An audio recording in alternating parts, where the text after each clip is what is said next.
आप पूरे बाजार घूमते हैं, आप पत्रकारिता करते हैं, कहीं लगता है कि आप असुरक्षित हैं? कहीं हमको तो ऐसा नहीं लगता है। तो फिर अगली लड़की कैसे असुरक्षित है? आपके अंदर अगर संस्कार सही है, मैं लिख कर देता हूं, आप जो कपड़ा पहने हुए इस कपड़ा को पहन करके पूरा भारत भ्रमण कर लीजिए। अगर कहीं पर कोई आपके ऊपर एक कमेंट कर दिया तो फिर मेरे नाम से कुत्ता पाल लीजिएगा। समझ गए? अपनी संस्कार अगर आप बचा करके रखे हुए हैं तो आपको कोई इस दुनिया में नहीं छेड़ सकता है। छेड़वाने के लिए आप स्वयं जाइएगा, तभी आपको कोई छेड़ेगा।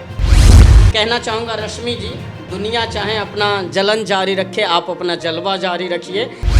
उनके मॉम को इसलिए करता हूं क्योंकि इनको पत्रकारिता के फील्ड में आने दिए, क्योंकि हम लोगों के लिए उतना कठिन नहीं है पत्रकारिता करना या माइक उठा करके किसी से प्रश्न कर लेना जितना रश्मि जी के लिए कठिन है। क्योंकि ये जब घर से निकलते होंगे, इनके बगल का कहता है फलानवा के बेटी को देखो माइक लेके जा रही है। जब यही रश्मि आगे बढ़ जाएगी तो वही जलेंगे। आज इन पर कमेंट कर रहे होंगे, भले ही इनके मुंह पर उनकी औकात नहीं होगी, उनकी हैसियत नहीं होगी कि रश्मि के मुंह पर कह दे कि तुम माइक लेकर के जा रही हो, और कल रश्मि जब आगे बढ़ जाएगी तो उनको जलन होगा। आप लोग इन तीनों चेहरा से वाकिफ होंगे। ये सभी लोग सोशल मीडिया के माध्यम में बहुत ही एक्टिव रहते हैं और इनसे जुड़ करके जानते हैं बहुत सारे सवाल सोशल मीडिया के माध्यम से हम देखे हैं, जो कहीं न कहीं बेटियों को पढ़ने के लिए अवशोषित किया जाता है। तो बेटी पढ़ाओ बहू नहीं, इसके पीछे का व्यक्तिगत विचार क्या है जाए, क्योंकि अगर वो रोड पे साइकिल से चलती है तो कहीं न कहीं वो अपने आप को असुरक्षित से भी बहुत ही असुरक्षित महसूस करती है। रमन राय जी, आपसे हम एक सवाल करना चाहते हैं, जो कहीं न कहीं बेटियों को असुरक्षित महसूस तो होता ही है, लेकिन इसमें सबसे बड़ी बात यह है जो बेटियों को शिक्षित तो किया जाता है लेकिन उसके अंदर संस्कार नहीं दिया जाता। इस पे आपके व्यक्तिगत विचार क्या है? कोई भी बेटी जो है असुरक्षित महसूस नहीं करती है। असुरक्षित महसूस करने के पीछे उसका पेरेंट्स है। तो रेप होने के पीछे कहीं ना कहीं माँ बाप का सबसे बड़ा अहम योगदान होता है, क्योंकि माँ बाप बच्चे को बाजार तो पढ़ने के लिए भेज देते हैं लेकिन उस पर गाइडेंस नहीं करते हैं। बेटी को स्मार्टफोन खरीद करके तो दे देते हैं लेकिन उसका सप्ताह में एक बार व्हाट्सएप चेक नहीं करते हैं, उसका फेसबुक आईडी चेक नहीं करते हैं, उसका इंस्टाग्राम का मैसेंजर चेक नहीं करते हैं, उसका फेसबुक का पोस्ट चेक नहीं करते हैं, उसका इंस्टाग्राम का वीडियो चेक नहीं करते हैं कि हमारी बेटी पढ़ने के लिए जा रही है, उसको हमने मोबाइल दिया, वो फेसबुक पर कहीं तो गलत नहीं कर रही है, कहीं इंस्टाग्राम पर तो गलत नहीं कर रही है, कहीं व्हाट्सएप पर तो किसी के संपर्क में नहीं आ गई है। तो इस सब चीज़ों पर माँ बाप ध्यान नहीं देते। तो सबसे पहले माँ बाप को इसमें पहला कदम उठाना चाहिए कि अभी आप दल सिंह स्टेशन पर चले जाए, 4 लड़की ऐसी मिलेगी जो अपने बॉयफ्रेंड को लेकर के वहां पर खड़ी होगी और बात कर रही होगी। बाप सोच रहा होगा कि बेटी पढ़ रही है, लेकिन बेटी वहां स्टेशन पर खड़ी होकर के एकदम टाइट जींस और टाइट टी शर्ट पहन करके बॉयफ्रेंड से बतिया रही होगी। गार्जियन की जिम्मेवारी है कि वहां कोचिंग संस्थान पर जाकर के पूछे, या जिस संस्थान में उनकी बेटी जा रही है वहां जाकर के पूछे कि मेरी बेटी समय आती है, और समय से आती है तो समय से घर कितना बजे पहुंच रही है। तो इन सब चीजों पर सबसे पहले पेरेंट्स को निगरानी देनी होगी। उसके बाद तो बेटी पढ़ाओ बहू नहीं, इसके पीछे का व्यक्तिगत विचार क्या है जानते हैं हम रंजीत सर से। सर, क्या कहना है आपकी? पहले तो रश्मि जी बहुत बहुत धन्यवाद, और आर बिहार न्यूज़ के सभी दर्शकों को दिल से प्रणाम। मेरा ये मानना है किसी एक के वजह से सभी को जिम्मेवारी देना या सभी को कटघरे में खड़ा करना कहीं ना कहीं गलत होगा। कहीं न कहीं बेटी को असुरक्षित रखा गया क्योंकि वो पढ़ने के लिए जाती है, तो कहीं न कहीं वो अपने आप को असुरक्षित महसूस करती है। इस पे आपका क्या कहना? जैसे कि विभूतिपुर में घटना हुआ था, इसके बारे में आपका क्या कहना है? कहीं न कहीं बेटी असुरक्षित है।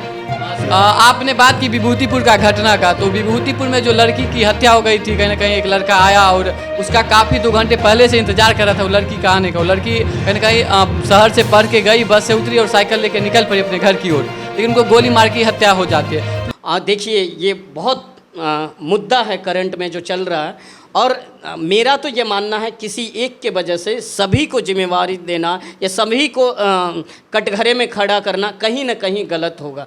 क्योंकि देखिए, एक बहू के गलती होने के कारण आप जैसे अभी फ़िलहाल कुछ न्यूज़ सुनने को मिला था मुझे, जब बहुत सारे बहू को बुला लिया गया है जो पटना में रह के या अदर डिस्ट्रिक्ट में बड़े शहर में रह के पढ़ाई लिखाई करती थी। तो मेरा व्यक्तिगत विचार है जो ऐसा कतई नहीं होना चाहिए समाज में, जो एक बेटी को लेके एक बहू का कोई गलत काम होता है तो आप पूरे बहू को जिम्मेवार ठहराएं। मेरा मानना है रश्मि जी, जो ये गलत है।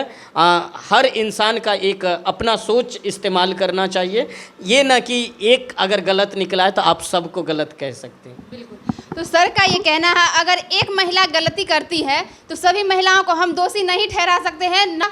जब बेटी बहू पढ़ेगी तभी तो देश आगे बढ़ेगा। सिर्फ बेटों को पढ़ने से काम नहीं चलेगा, क्योंकि बेटा और बेटी एक समान है। और इनसे जुड़ करके जानते हैं, अमरीश जी से जुड़ करके जानते हैं, ये भी सोशल मीडिया में काफ़ी वायरल रहते हैं और इनसे जुड़ करके जानते हैं कहीं ना कहीं बेटी को असुरक्षित रखा गया, क्योंकि वो पढ़ने के लिए जाती है तो कहीं ना कहीं वो अपने आप को असुरक्षित महसूस करती है। इस पर आपका क्या कहना, जैसे कि विभूतिपुर में घटना हुआ था, इसके बारे में आपका क्या कहना है? कहीं ना कहीं बेटी असुरक्षित है।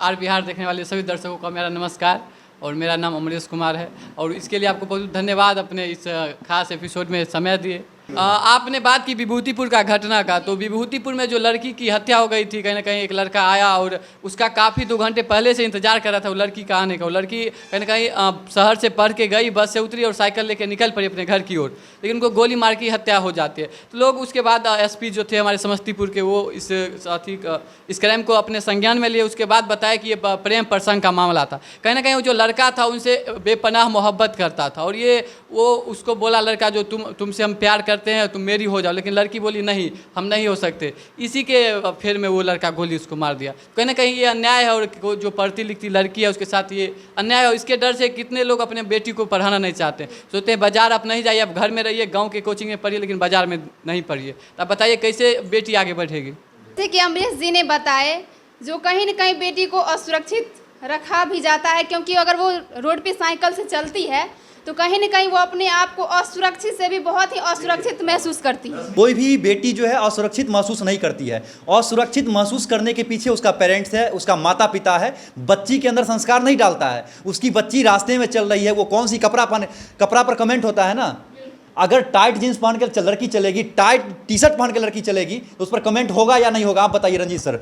नहीं, मेरा तो मानना है कि देखिए सोच मैटर नहीं करता है, लेकिन कपड़ा कहीं ना कहीं लड़कों के मन को विचलित करता है और लड़की के अंदर संस्कार नहीं रहता है, जिसके वजह से बार बार रेप की घटना होती है। अभी आप दलसिंह स्टेशन पर चले जाएं, 4 लड़की ऐसी मिलेगी जो अपने बॉयफ्रेंड को लेकर के वहां पर खड़ी होगी और बात कर रही होगी। बाप सोच रहा होगा कि बेटी पढ़ रही है, लेकिन बेटी वहां स्टेशन पर खड़ी होकर के एकदम टाइट जींस और टाइट टी शर्ट पहन करके बॉयफ्रेंड से बतिया रही होगी। ऐसी स्थिति बनी हुई आज समाज में। सबसे पहले माँ बाप को अपने बच्चों के अंदर संस्कार भरनी चाहिए। बच्चे के अंदर संस्कार नहीं भरेंगे, बेटी जब बाजार जाएगी तो उसको सिखाएंगे नहीं कि बेटी बाजार जा रही हो, थोड़ा सा सीधा साधा से जाना, जाएगी तो थोड़ा सा मुंह का जो वक्तव्य है उसको ध्यान में रखना, उसको कंट्रोल में रखना। इन सब चीजों पर ध्यान नहीं देंगे माता पिता। लेकिन जब उनकी बेटी किसी लड़के के साथ भाग जाएगी उस समय उनका दिमाग खुल जाएगा। उनकी बेटी बाजार आती है, वो कोचिंग जा रही है या अपने यार दोस्त से मिलने जा रही है, इस चीज पर उनका नजर नहीं जाएगा। इस चीज के लिए वो संस्कार नहीं भरेंगे। जब उनके घर में घटना हो जाएगी तो उनके वजह से बगल वाली लड़की को हानि होता है। उनके घर का तो क्षति हुआ ही हुआ, उनके बेटी का इज्जत गया, उनके घर का प्रतिष्ठा गया, उनका मान सम्मान गया,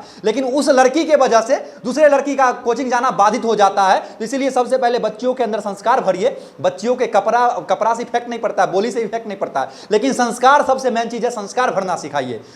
रमन राय जी, आपसे हम एक सवाल करना चाहते हैं।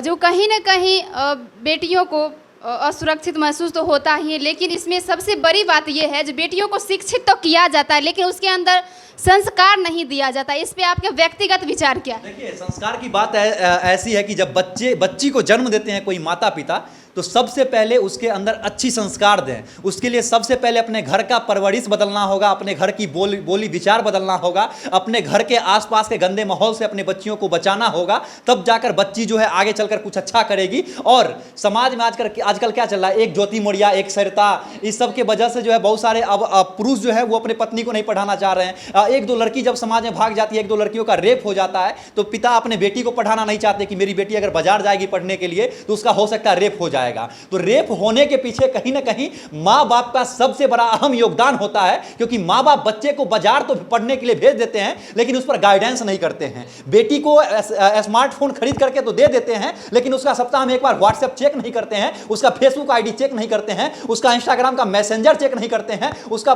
फेसबुक का पोस्ट चेक नहीं करते हैं, उसका इंस्टाग्राम का वीडियो चेक नहीं करते हैं कि हमारी बेटी पढ़ने के लिए जा रही है, उसको हमने मोबाइल दिया, वो फेसबुक पर कहीं तो गलत नहीं कर रही है, कहीं इंस्टाग्राम पर तो गलत नहीं कर रही है, कहीं व्हाट्सएप पर तो किसी के संपर्क में नहीं आ गई है। तो इस सब चीजों पर माँ बाप ध्यान नहीं देते। तो सबसे पहले माँ बाप को इसमें पहला कदम उठाना चाहिए कि बेटी मैट्रिक पास कर गई है, बेटी बाजार पढ़ने जाएगी। बाजार अगर पढ़ने जा रही है तो आप प्रत्येक दिन तो बेटी के साथ कोचिंग नहीं जा सकते हैं। सप्ताह में भी अगर आप जाने में असक्षम है तो महीना में तो एक बार जाकर के पूछ सकते हैं वहां पर टीचर से कि सर मेरी बेटी इतना बजे आपके संस्थान में आती है, इतना बजे से इतना बजे तक आपके संस्थान में रही या नहीं रही, क्योंकि लगभग संस्थान में अटेंडेंस बनाया जाता है, सभी कोचिंग संस्थान में अटेंडेंस बनाया जाता है। और ये गार्जियन की जिम्मेवारी है कि वहां कोचिंग संस्थान पर जाकर के पूछे, या जिस संस्थान में उनकी बेटी जा रही है वहां जाकर के पूछे कि मेरी बेटी समय आती है, और समय से आती है तो समय से घर कितना बजे पहुंच रही है। तो इन सब चीजों पर सबसे पहले पेरेंट्स को निगरानी देनी होगी। उसके बाद लड़की को जो असुरक्षित कहते हैं, लड़की कहीं असुरक्षित नहीं है। आज ये किसी लड़की को ऐसे घूर करके देख ले, अगर लड़की पीछे मुड़ करके देख देगी ना तो इनको पेंट में पेशाब हो जाएगा। लेकिन लड़की स्वयं जाती है अपने पैर पर कुल्हाड़ी मारने के लिए, तो दूसरा क्या करेगा? दूसरा तो फायदा उठाएगा। बिल्कुल बिल्कुल। तो दर्शकों, इनका कहना था ये, जो कहीं न कहीं उनके माता पिता का इस पे बहुत बड़ी जिम्मेदारी है अपने बच्चों को लेकर के। कहीं न कहीं अगर वो उनकी बेटियां पढ़ने के लिए कोचिंग जाती है तो उन्हें अपने बच्चों पे नजर रखना चाहिए। आप पूरे बाजार घूमते हैं, आप पत्रकारिता करते हैं, कहीं लगता है कि आप असुरक्षित हैं? कहीं भी हमको तो ऐसा नहीं लगता है।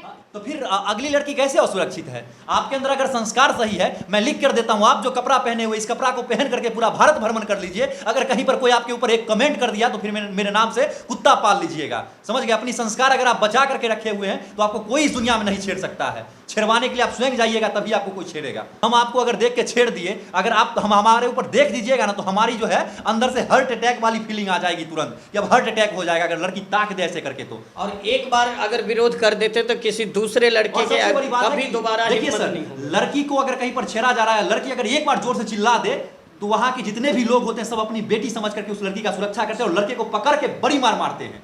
लेकिन लड़की तो स्वयं जाती है अपने खदान कूदने के लिए। दलसिंहसराय स्टेशन पर चले जाइए, अभी 4 लड़की ऐसी मिलेगी जो अपने बॉयफ्रेंड के साथ चर्चा कर रही होगी। बाप माँ सोच रहा है कि बेटी मेरी पढ़ने के लिए दलसिंहसराय गई है और बेटी यहाँ दलसिंहसराय स्टेशन पर खड़ी होकर के बॉयफ्रेंड से बतिया रही है। मैं वहां पर अभी आधे घंटे खड़ा होकर के देख करके आया हूं, तब मैं ये बात बोल रहा हूं। बिल्कुल। तो कहीं न कहीं रास्ता में ये भी देखा जाता है, बहुत सारे लोग चलते हैं रास्ते पे, लेकिन बहुत सारी लड़कियों क्यों नहीं कोई कुछ कहते हैं, लेकिन बहुत सारी लड़कियां का ही गलती होती है जो कि वो खुद अपने पैर पे कुल्हाड़ी मारती है। तो कहीं न कहीं बेटियां और असुरक्षित नहीं है, कहीं न कहीं वो उस समस्या की जिम्मेदार खुद होती है। तो अब पेरेंट्स से मेरा यही कहना रहेगा, जो अपने बच्चों पर सही से ध्यान दे और गाइडेंस करे कि हमारे बच्चे अगर कोचिंग पढ़ने जाती है, कॉलेज पढ़ने जाती है, सही पढ़ने जाते हैं या फिर कहीं और जाती है, तो अपने बच्चे के अंदर संस्कार भरिए। शिक्षित होने से काम नहीं चलेगा। संस्कार से भी ज्यादा आवश्यक है गाइडेंस करना। आज आप रंजीत जी के साथ काम कर रहे हैं तो आपके माता पिता का अपना कर्तव्य बनता है कि रंजीत जी के साथ मेरी रश्मि कितनी देर रह रही है, रंजीत जी के पास से हटने के बाद मेरी बेटी कहाँ गई, किससे बात की, उसका व्हाट्सएप पर क्या है, उसका फेसबुक पर क्या है। ये माता पिता का एक कर्तव्य बनता है। लेकिन माता पिता भी अपने कर्तव्य निर्वहन करने से पीछे हटते हैं, जिसके वजह से बेटी जो है खद्दान कूद जाती है। उसके बाद उनको अखर आता है। क्या रंजीत सर? बिल्कुल। और बहुत खुशी होगी आपको जान के, जो रश्मि का मोबाइल पिछले 2 दिनों से मम्मी चला रही हैं। तो कल आपने फ़ोन भी किया था तो शायद मेरी मम्मी रिसीव नहीं कर पाई थी।